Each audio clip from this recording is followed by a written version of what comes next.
I'm here today with Nacho Diaz.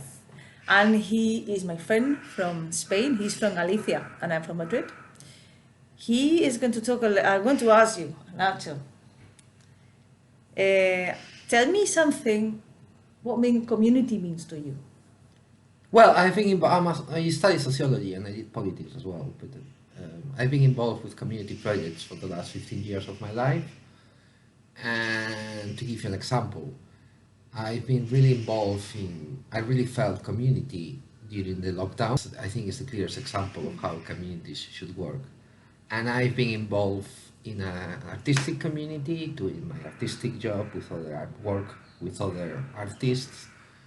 And I have also been involved with a local LGBT community which used to gather around a person who passed away during lockdown, not of COVID.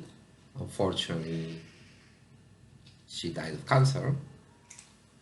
But during the 3 months that lockdown lasted, we were supporting a mourning community, supporting each other through before the death, the expected death of our friend. And also I was running away from that sadness, immersing myself in a virtual reality project, working with other artists. And we are all local artists. We live and work together. So we could physically meet during lockdown, and I could also support my friends, and because it was basically a walk through the parks. One is a little bit farther down, and the other one is just 10 minutes away from where I live. And yeah, I was kind of basically during the lockdown I had physical contact with only 3 people.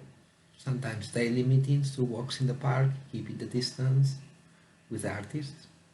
And then with the people I was supporting through the morning, probably once or twice a week.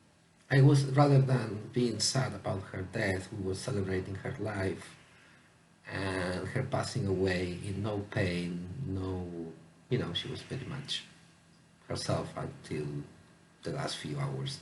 She was herself, and she wanted to celebrate she wanted us to celebrate her life. So even though it was sad to see her go, it was also a moment to stay closer, to remain closer to all of us, and create a stronger community around her presence or her absence. And what happened when the lockdown finished? Did you continue meeting? Yeah, well, you met the person, some people. Yes, but they don't know, so. Oh, yeah. Yes, the lockdown really put friendships, making friendships together and tied. So you're stronger friends now? Yeah, we're strong, better friends. Was there anything about death that you didn't think before and you started thinking because of these groups? Well, this was the first time that death struck me in this country. 20 years living in this country, I never went through it, like a proper funeral and all that. And as I said, what I'm doing with art, with virtual reality art, with that team, helped me to transpose death, physical death, and put it in a different place. So you changed the way you saw death. Yes, I'm definitely more optimistic about it.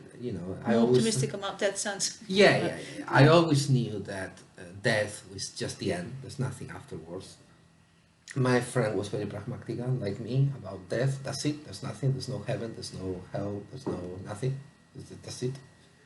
And when I saw her confronting death with such an amazing attitude, I said, well, that's the way I want to go in the future. So it was like an example. And in those horrible times where we were surrounded by death anyway, knowing that we had a reference in my friend's life, not only to celebrate her existence, but also to think about the future and all the things, how we were all gathering around her, gave me hope. I don't think that death is something horrible.